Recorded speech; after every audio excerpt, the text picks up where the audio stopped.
Halo semuanya, pada video perkuliahan kali ini kita akan masuk ke materi yang baru, yaitu chapter 3. Kita akan berfokus kepada PPh pasal 21 dan 26. Ya, kita akan masuk ke pajak penghasilan untuk pasal 21 dan pasal 26. Nah, ini pajak yang akan menjadi fokus utama kita untuk sebelum UTS ini.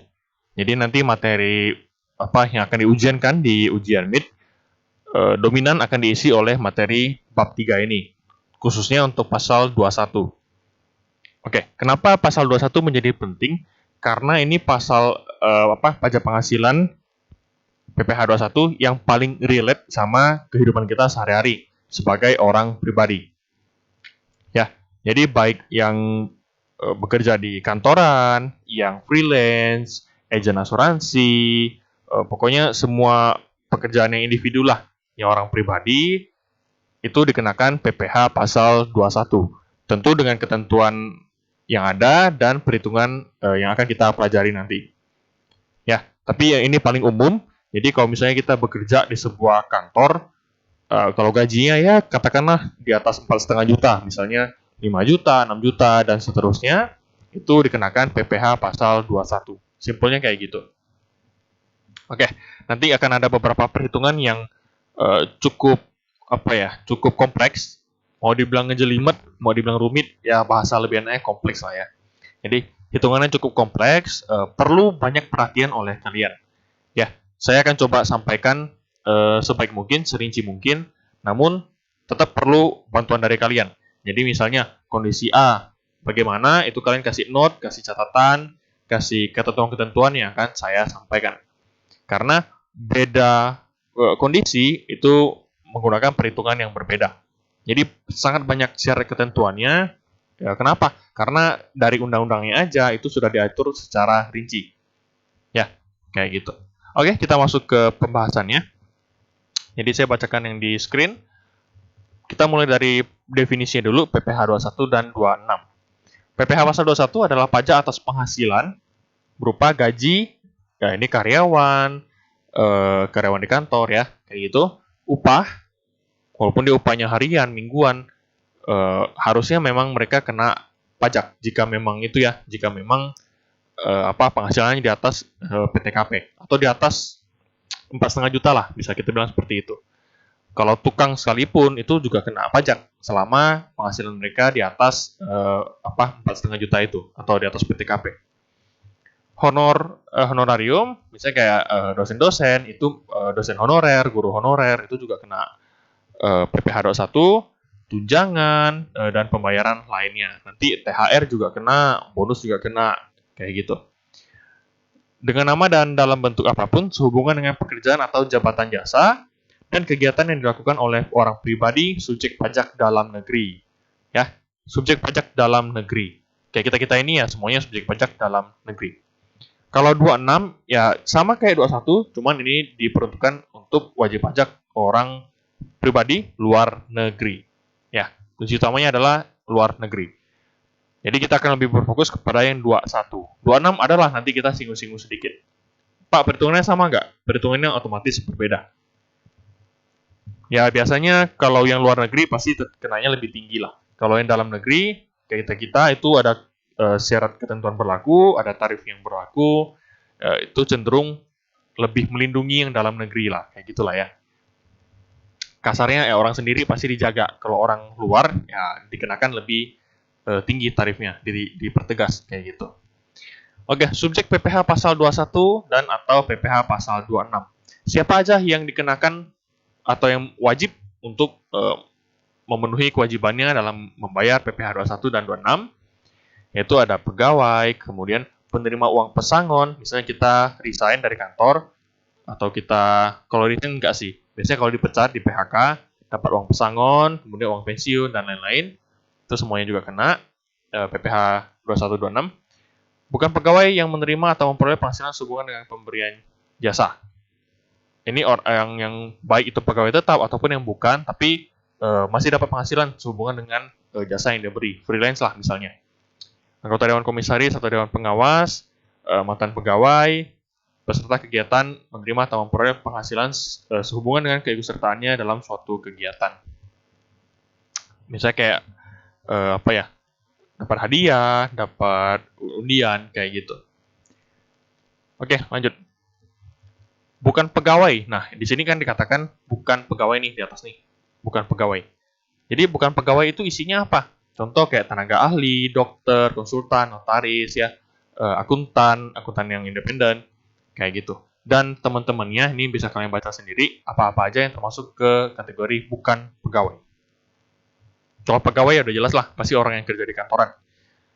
Oke, peserta kegiatan yang menerima atau memperoleh penghasilan sehubungan dengan keikutsertaannya dalam suatu kegiatan.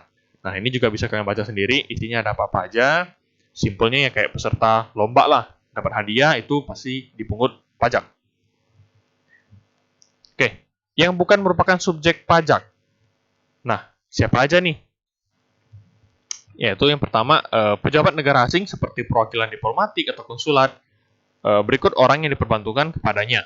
Dengan syarat bukan warga negara Indonesia, kemudian di Indonesia murni untuk ngurus kerjaan negaranya doang, jadi tidak ada penghasilan di luar urusan negara tersebut, atau dikatakan berasal dari negara yang memberikan perlakuan timbal balik.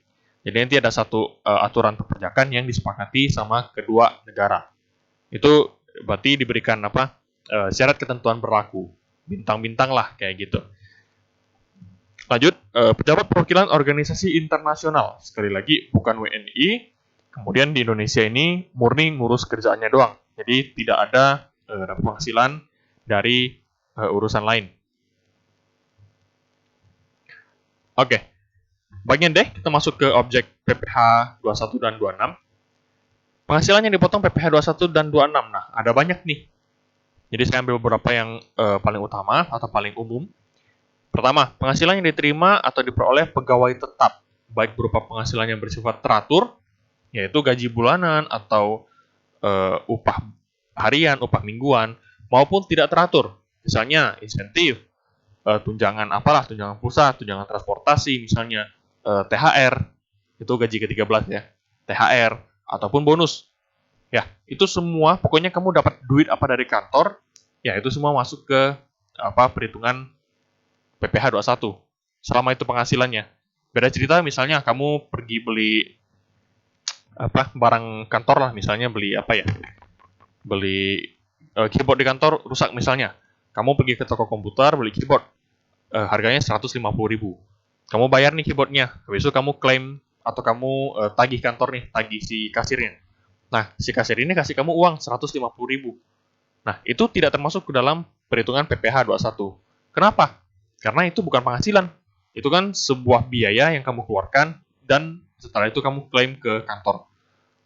Habis itu kantor bayar ke kamu dong pastinya. Nah, itu bukan tergolong ke penghasilan. Jadi paham ya?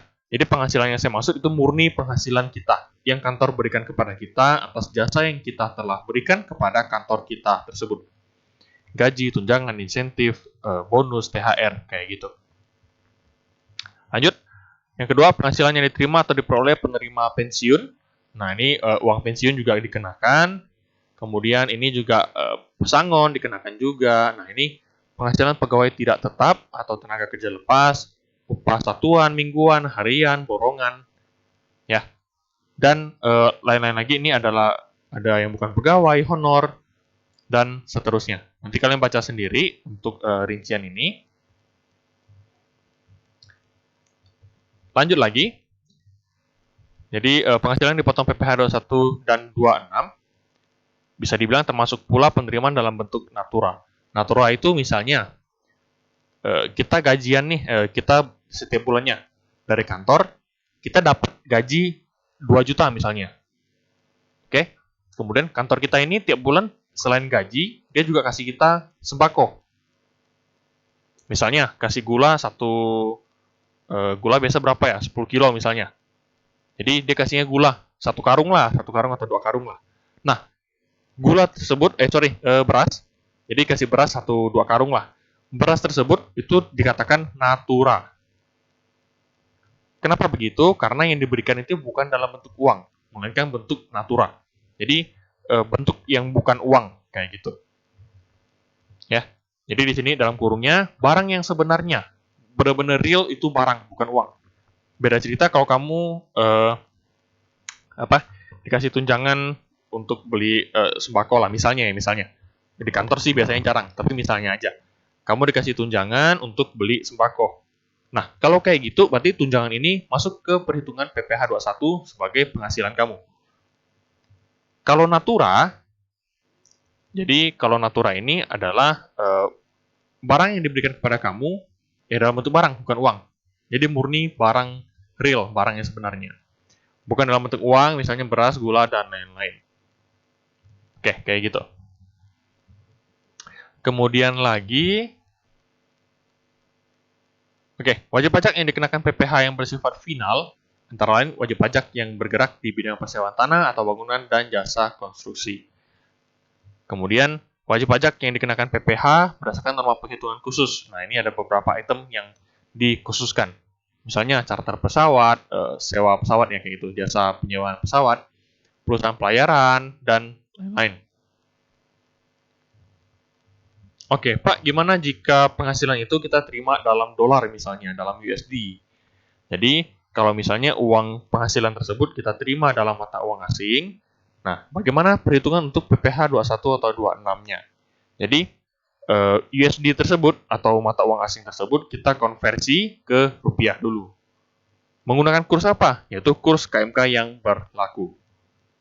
Ya, jadi didasarkan pada kurs KMK yang berlaku pada saat pembayaran penghasilan tersebut atau pada saat dibebankan sebagai biaya. Oke. Nah, lanjut yang tadi, yang beras tadi. Jadi masih relate sama yang hubungan ini ya. Pak, berarti kalau kasihnya tunjangan kan dihitung ke dalam PPh 21. Kalau kasihnya beras, berarti apakah karyawan juga memasukkan penerimaan beras tersebut ke dalam perhitungan PPh 21 karyawan tersebut? Jawabannya adalah iya. Berdasarkan apa? Nah, di sini dikatakan berdasarkan pada harga pasar atau nilai wajarnya. Jadi waktu itu misalnya harga pasar 1 kilo beras berapalah misalnya. Nah, berarti itulah yang kita gunakan sebagai patokan untuk mengkonversi si beras 10 kilo tersebut ke dalam rupiah. Nah, rupiah ini nanti bakal dimasukin ke perhitungan PPh 21. Oke, lanjut lagi. Ini istilah-istilah kalian bisa baca sendiri, harusnya sih sudah paham lah ya. Jadi pegawai apa, pegawai tetap, kemudian pegawai yang tidak tetap, atau tenaga kerja lepas, yang bukan pegawai, dan lain-lain. Ini kalian bisa baca sendiri untuk ketentuannya, untuk istilah-istilahnya. Bukan hal yang asing sih ya. Tapi kalau misalnya kalian takutnya masih ada yang bingung, Pak, pegawai tidak tetap, emang ada pegawai tidak tetap? Ya nggak apa-apa, kalian baca aja. Jadi untuk memperdalam pengetahuan kalian. Oke, lanjut. Yang bukan merupakan objek pajak penghasilan. Oke. Jadi yang tidak termasuk dalam pengertian penghasilan yang dipotong atau yang bukan objek PPh adalah pembayaran manfaat atau santunan asuransi dari perusahaan asuransi sehubungan dengan asuransi kesehatan, kecelakaan, dan lain-lain. Oke, kemudian ada penerimaan dalam bentuk natura, kecuali penghasilan sebagaimana dimaksud dalam pasal 5 ayat 2. Oke, kalau yang tadi termasuk ya, nanti ini akan saya jelaskan kembali jika ada soal yang bersangkutan. Iuran pensiun, kemudian zakat, atau kayak sumbangan, itu tidak dikenakan PPh. Oke, kemudian ada beasiswa. Nah, ini bisa kalian baca sendiri. Lanjut. Nah, siapa aja sih yang berhak untuk memotong PPh 21 dan PPh 26? Ya, siapa yang bisa memotong PPh 21 dan 26? Oke. Orang pertama yang memiliki keharusan untuk memotong PPh 21 dan 26 kita atau seorang karyawan adalah si pemberi kerja.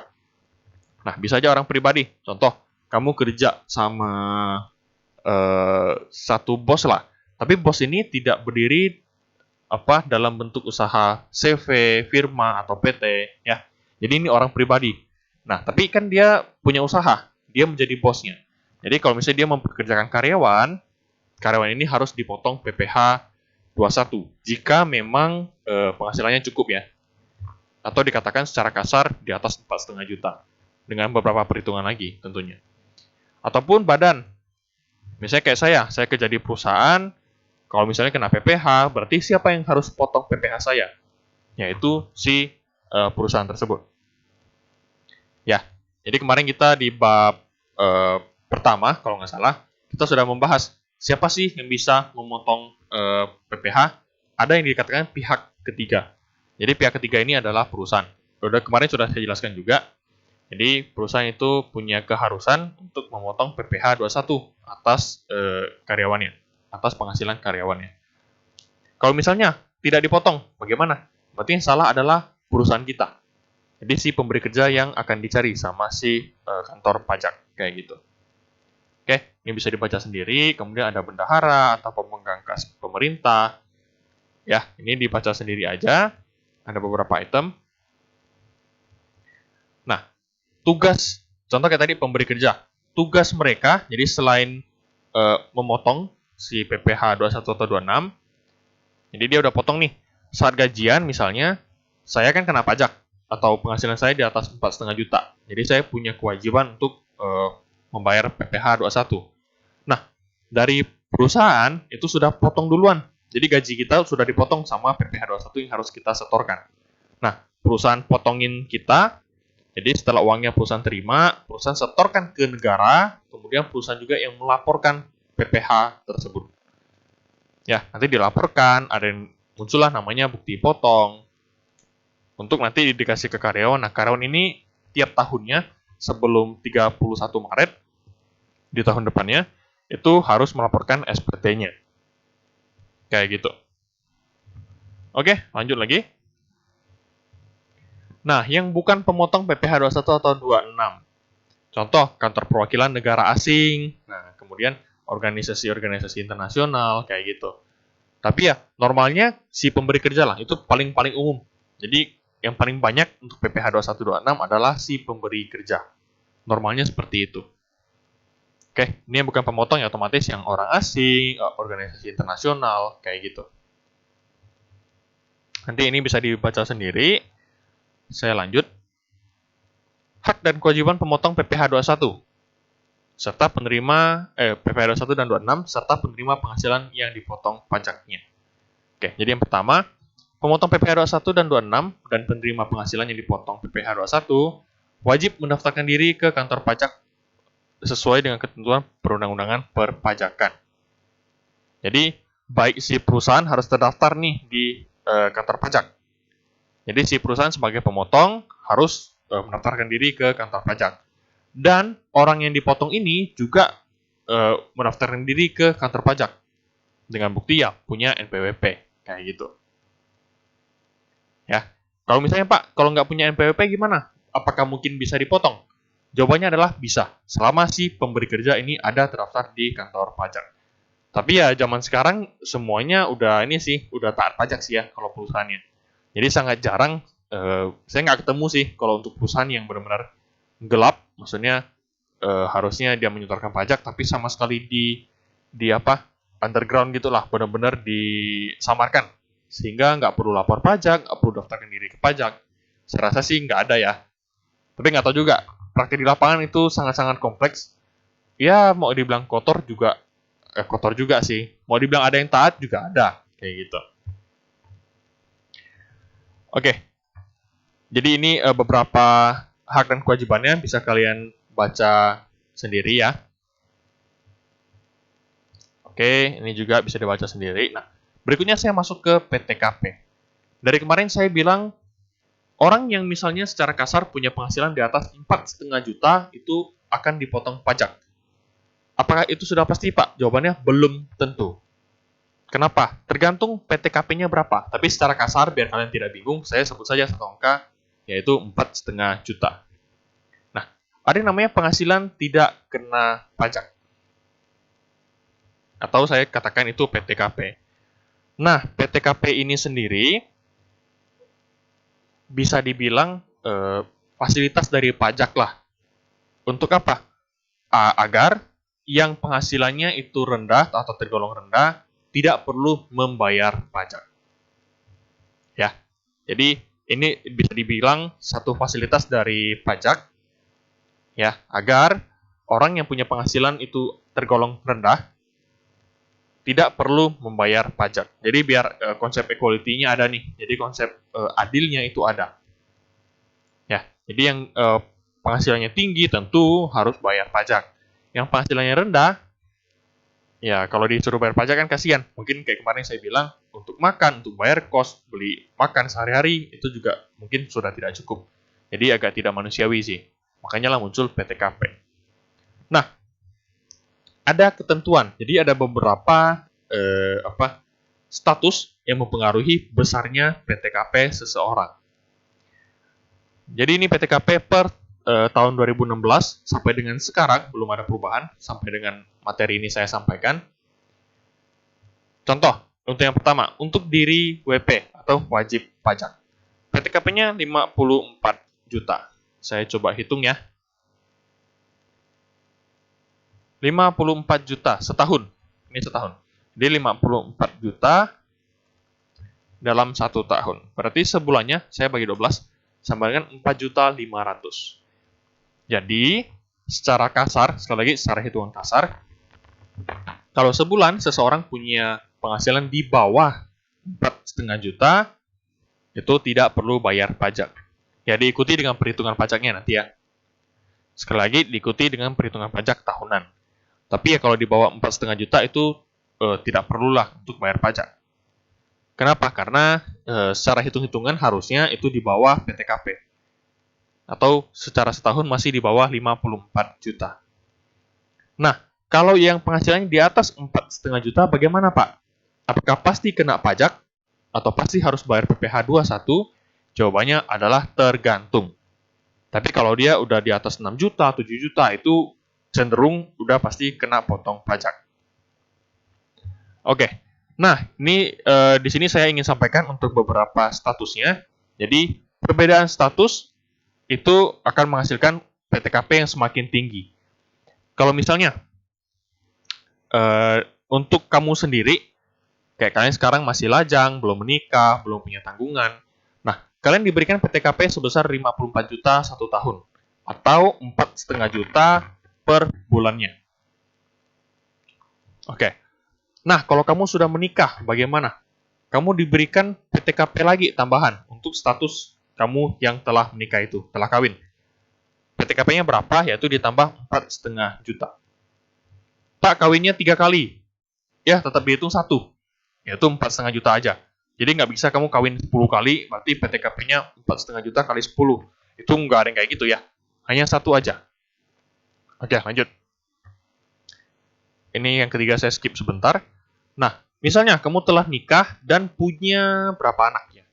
2 orang anak lah. Oke. Jadi di sini ada yang namanya tambahan untuk setiap anggota keluarga, sedarah, dan keluarga semendah. Nanti akan saya jelaskan. Dalam garis keturunan lurus serta anak angkat, maksimal 3 orang. Jadi, misalnya kamu sudah menikah. Berarti PTKP kamu 54 juta untuk kamu sendiri, plus status kamu telah menikah 4,5 juta, plus lagi dengan tambahan anak kamu. Kamu punya anak 2 misalnya, berarti kamu menanggung mereka dong. Kecuali anak kamu baru umur 5 tahun, kamu keluarin dari kakak, biarkan dia hidup sendiri. Ya kan nggak mungkin. Itu nggak ada, di mana-mana nggak ketemu lah yang kayak gitu. Jadi intinya kamu punya 2 orang anak, ya 2 orang anak, kamu tanggung kehidupan mereka, tanggung biaya hidupnya. Nah, oleh pajak kamu diberikan lagi nih tambahan PTKP sebesar 4,5 juta per orangnya. Kalau kamu punya 2 anak, berarti 4,5 juta kali 2 sama dengan 9 juta tambahan PTKP-nya. Kalau punya 3 orang anak gimana Pak? Berarti kalikan 3. Berarti 4,5, 9 juta, berarti 13 juta 500. Itu tambahan PTKP-nya. Pak, bukan 3, tapi anaknya ada 10. Oleh pajak, maksimal hanya 3 orang. Jadi hanya diberikan tambahan PTKP maksimal 3 orang anak saja. Ya, jadi kamu mau 3 anak, berarti PTKP-nya 13.500.000 tambahannya.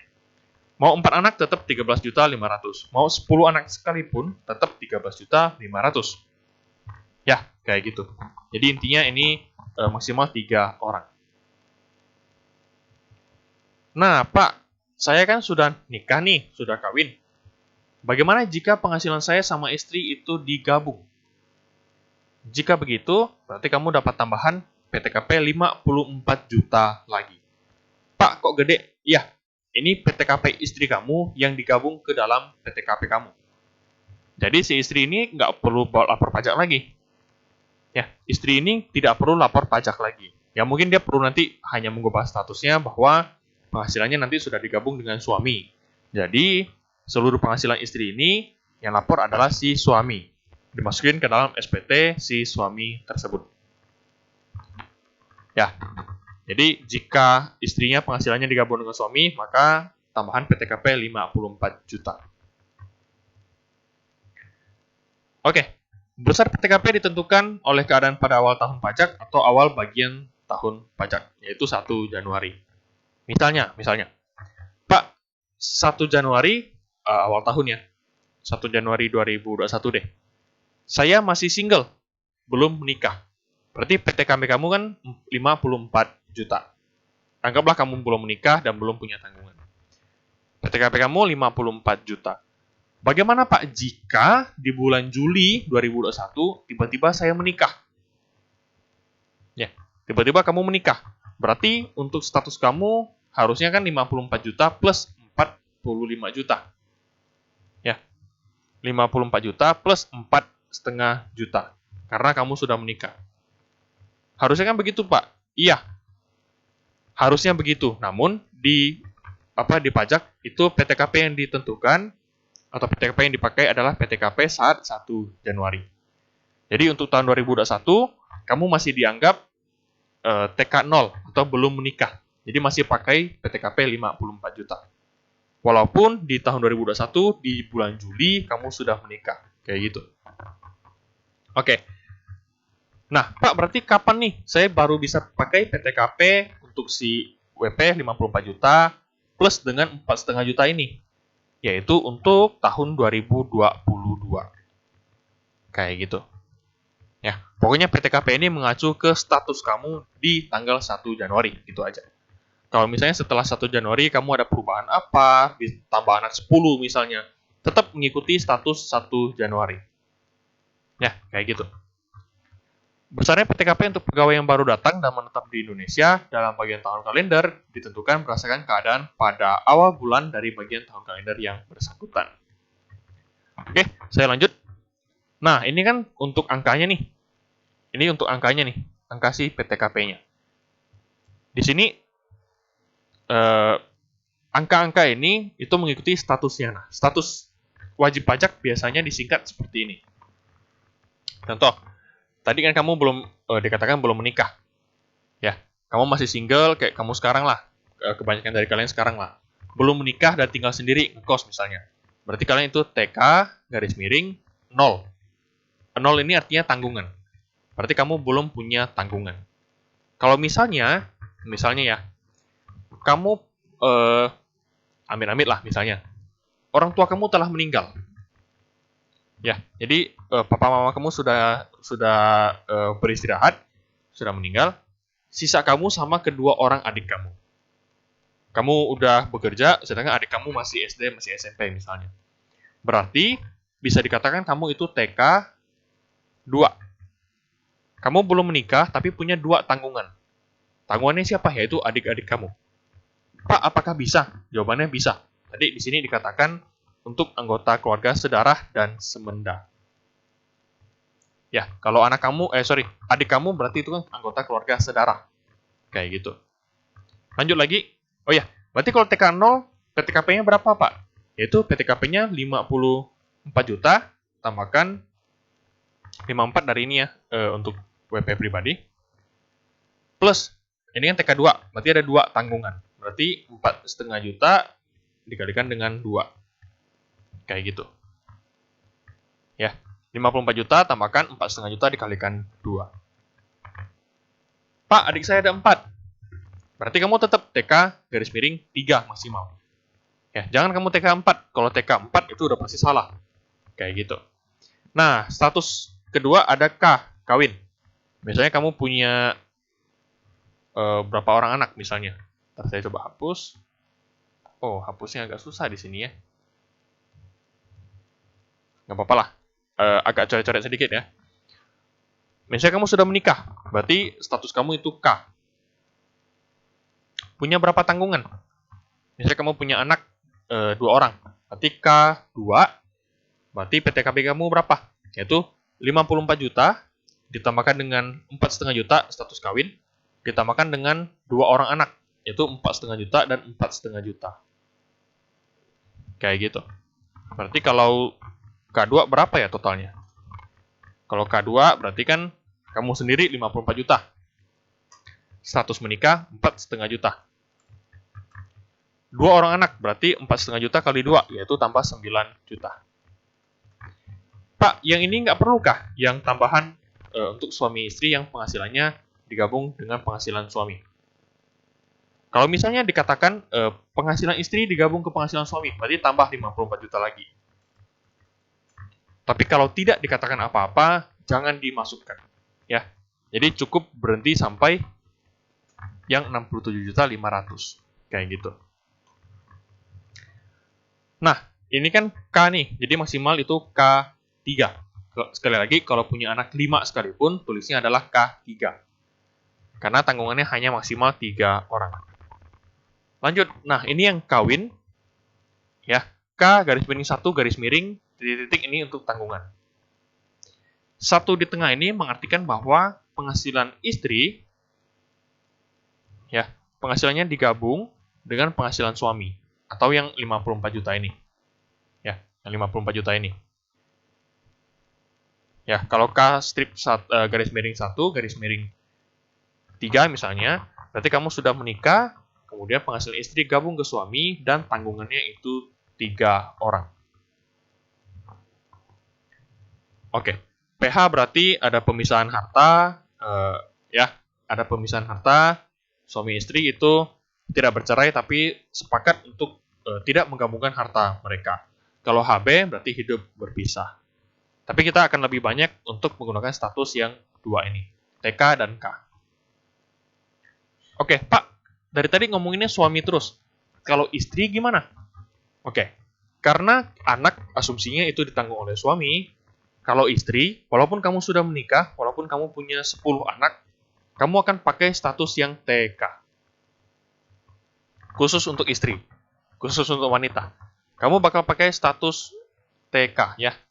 Yang K-nya enggak. Kamu pakai status TK. Jika kamu seorang istri dalam sebuah keluarga.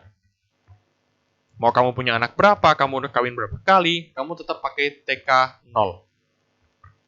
Kecuali, ada kecualinya. Kalau suami kamu telah meninggal, atau suami kamu tidak bekerja, dan itu dinyatakan dalam, ada suratnya lah, ada formnya.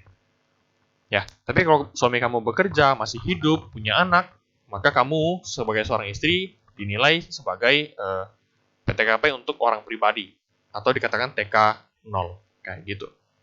Jadi kalau kamu muncul soal nanti berikutnya ke depannya, seorang istri bla bla punya penghasilan sekian, punya anak sekian, sekian orang, hitunglah PPh 21-nya. Maka PPh 21 yang kamu hitung menggunakan status TK 0. Jadi PTKP-nya itu hanya 54 juta. Nah, di sini dikatakan keluarga sedara semendah. Kalau sedara itu lurus 1 derajat ke samping 1 derajat. Artinya, ke atas berarti ayah, ibu, anak kandung. Jadi kalau ke atas kan berarti di atas kita ada orang tua. Di bawah kita itu ada anak kita.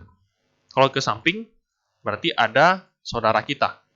Saudara kandung, adik kandung kita, abang kandung kita, kayak gitu. Kalau lurus 1 derajat ke samping dan 1 derajat, lurus 1 derajat ke samping 1 derajat untuk yang semendah itu berarti kalau ke atas itu mertua kita atau anak tiri kita, anak angkat. Kalau ke samping berarti saudara ipar. Saudara ipar misalnya saya punya istri, nah abang atau adik kakak adiknya istri saya itu adalah saudara ipar, kayak gitu. Oke, lanjut lagi. Di sini dikatakan anak angkat, yaitu yang memenuhi kriteria seseorang yang belum dewasa, kemudian tidak tergolong keluarga semendah sedara, menjadi tanggungan sepenuhnya dari wajib pajak jika tinggal bersama-sama dengan wajib pajak.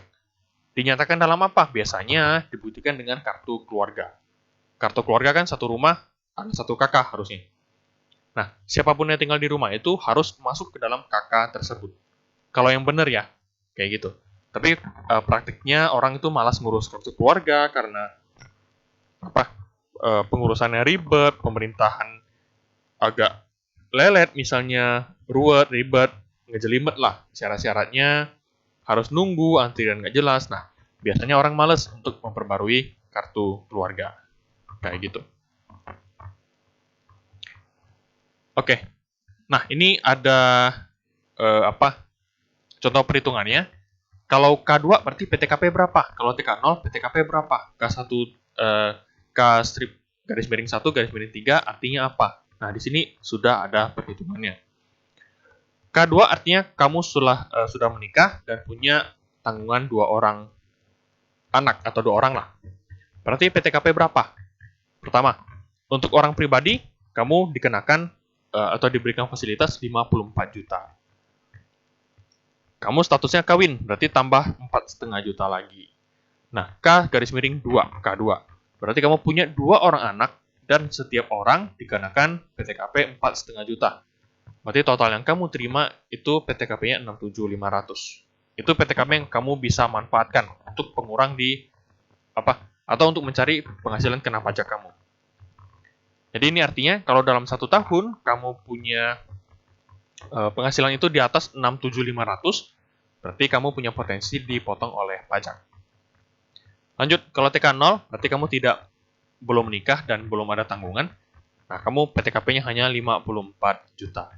Kalau sudah menikah, 1 berarti gabung penghasilan dengan istri, dan 3 berarti kamu punya 3 tanggungan. Nah, hitungannya gimana? Yaitu pertama, kamu orang pribadi atau wajib pajak itu sendiri kena 54 juta. Status nikah dapat 4,5 lagi. Kemudian status I atau 1, yaitu penghasilan istri gabung ke suami kena 54 juta lagi. Dan tanggungan 3 orang, berarti dapat 3 kali 4,5 juta lagi. Maka total penghasilannya itu 126 juta. Total PTKP. Kalau di bawah itu, berarti penghasilan kamu di bawah 126 juta dalam 1 tahun, berarti tidak perlu bayar pajak. Kalau di atas itu, perlu bayar pajak. Oke. Nah, ini dijelaskan mengenai seorang istri ini, atau seorang wanita. PTKP-nya kayak gimana? Ini bisa dibaca sendiri. Kurang lebih seperti yang saya tadi sudah jelaskan. Oke, berikutnya. Nanti setelah kamu hitung penghasilan kamu, kurangi PTKP. Misalnya, kamu punya penghasilan 100 juta. Nanti penghasilan netonya 100 juta. Kamu kurangi dengan PTKP. Saya PTKP kamu 67.500. Berarti penghasilan kena pajak kamu, saya tuliskan deh, penghasilan kamu 100 juta. Ya, PTKP kamu tadi 67.500 misalnya. 67,5 kamu kurangi. Berarti sisa 32,5. Nah, 32.500 ini merupakan penghasilan kena pajak atau dikatakan PKP. Nah, setelah kamu tahu PKP-nya berapa, kamu hitung pajak yang harus kamu bayarkan. Nah, hitungnya pakai tarif berapa? Di sini sudah ada tarifnya. Kalau PKP kamu sampai dengan 50 juta, berarti kali 5%. Kalau di atas 50 juta sampai 250 juta, itu kena 15%. Kalau 250 juta sampai 500 juta, kena 25%. Kalau di atas 500 juta, kena 30%. Oke. Ini kalau kamu punya NPWP, ya, dengan syarat kamu punya NPWP. Kalau tidak ada NPWP, kamu kena pajak yang lebih tinggi lagi sebesar 20%. Ya. Contoh ya, kita ambil satu contoh. Kamu punya PKP, ini kan 32.500, berarti langsung kalikan dengan 5%. Misalnya kamu punya penghasilan punya PKP itu 60 juta. Berarti 50 jutanya kamu kalikan dengan 5%. Ya, 50 juta kamu kalikan dengan 5%. Ini. Nah, 10 juta lagi kamu kalikan dengan yang 15%. Kayak gitu. Ya. Karena 15%. Jadi, kalau pokoknya penghasilan kamu di atas 50 juta, nah, lebihnya berapa itu kena 15%. Contoh kamu punya 60 juta kayak yang barusan saya bilang, berarti 60 juta kan sudah di atas 50 juta nih.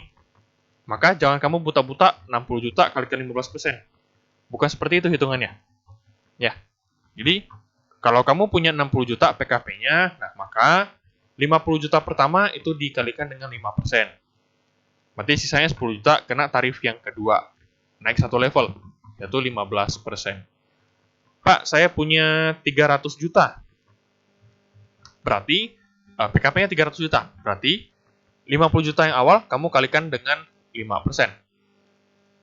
50 juta. Kemudian 15%-nya berarti kan 50 juta sampai 250 juta. Berarti ada range 200 juta kalikan 15%. Nah, sisanya 50 jutanya kalikan dengan 25%.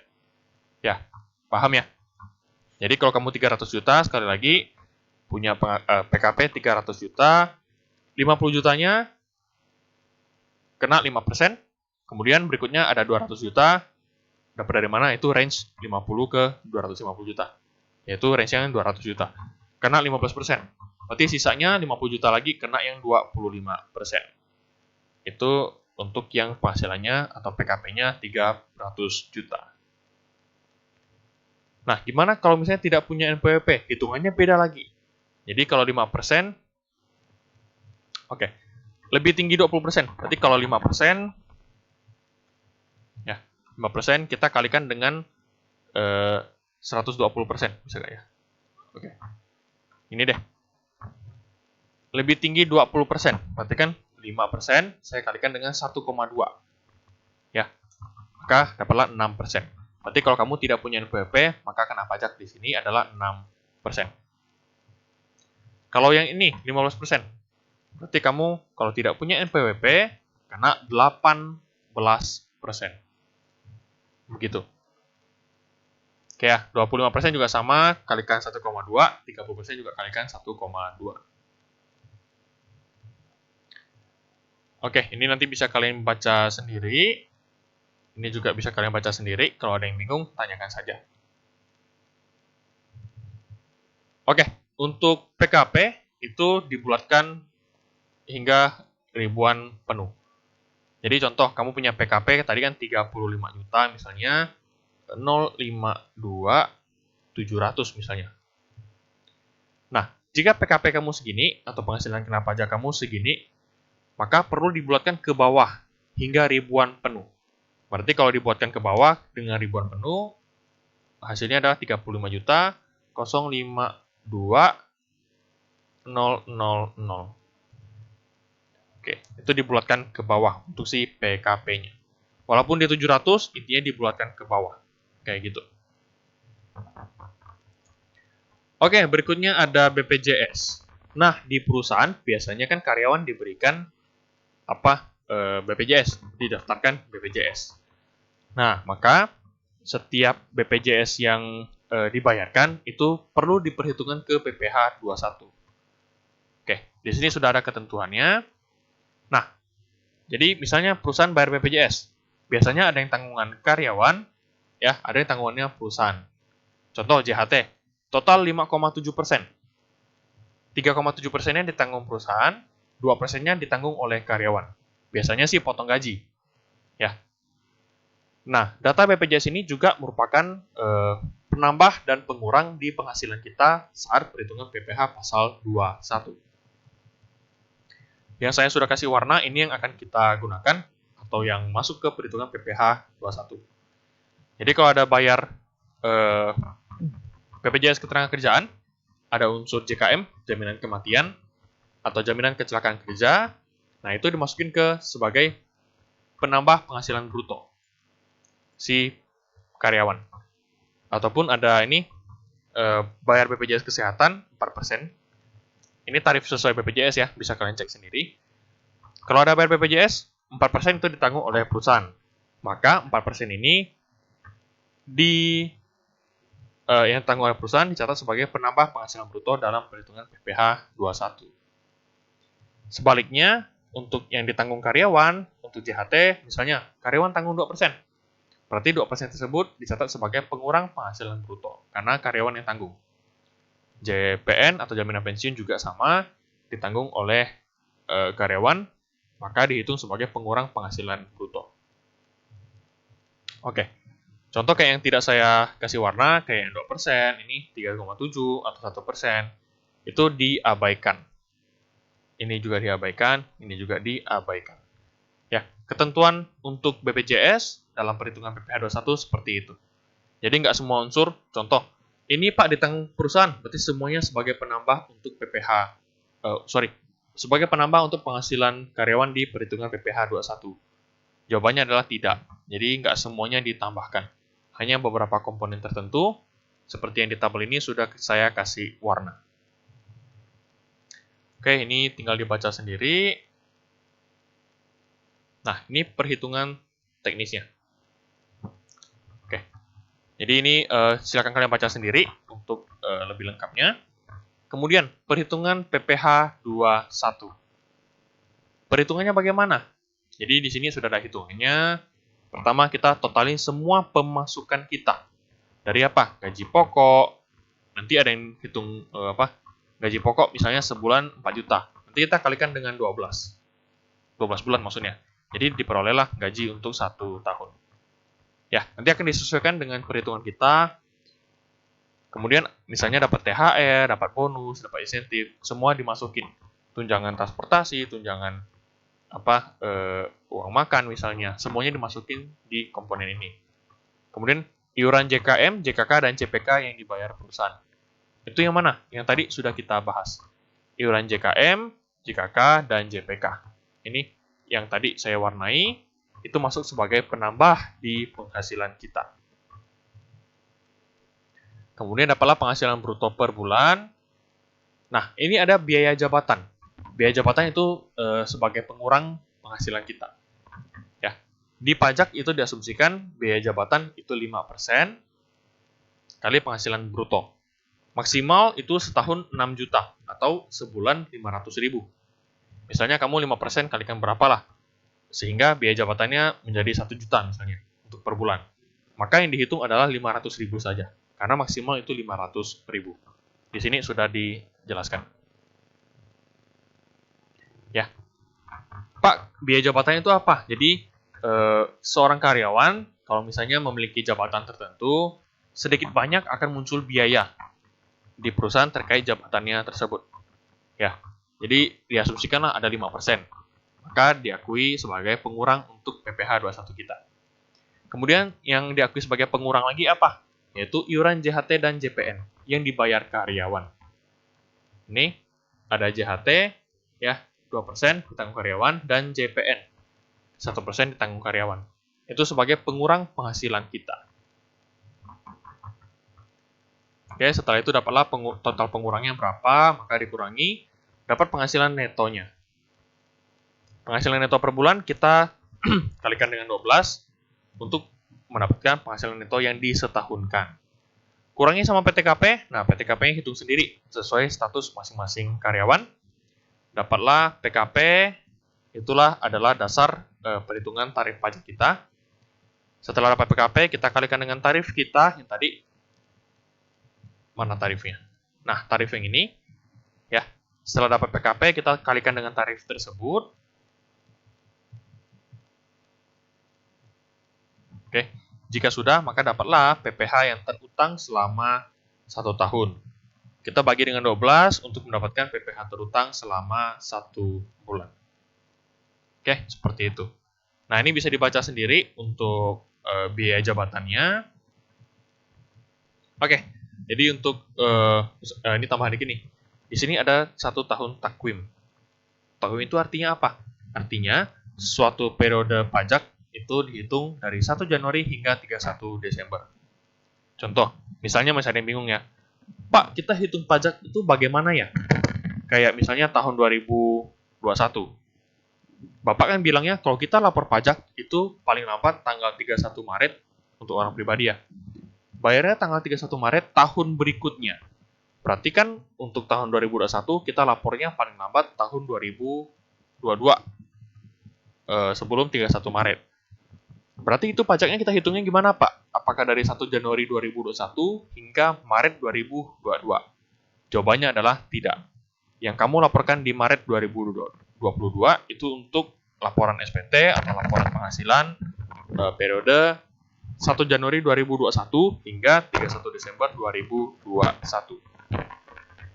Ya, jadi untuk periode dalam 1 tahun takvim dimulai dengan 1 Januari dan 31 Desember.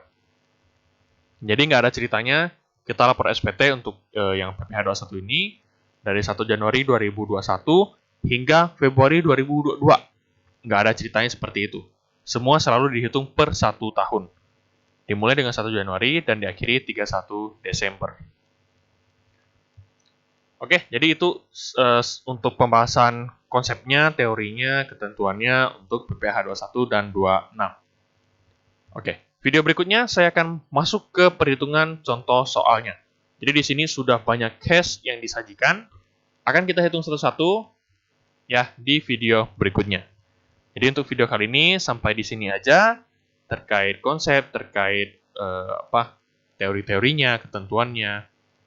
Oke, semoga apa yang saya sampaikan ini dapat bermanfaat, dapat dipahami dengan baik. Pak, banyak Pak yang disampaikan, ketentuannya banyak Pak. Ya, pajak memang seperti itu. Jadi sedikit banyak, misalnya kamu lupa atau apa, kita harus lihat kembali materi kita. Karena nggak mungkin kamu hafal semuanya, ya selain menghafal, lebih baik kamu memahami. Kenapa sih biaya-biaya seperti ini tidak boleh dimasukkan? Kenapa sih seperti ini hitungannya kayak gitu? Oke, video kali ini saya akhiri sampai di sini. Next video kita masuk ke perhitungan untuk PPh 21 melalui contoh soal yang sudah saya sajikan di modul kita. Oke, saya akhiri video ini sampai di sini. Terima kasih.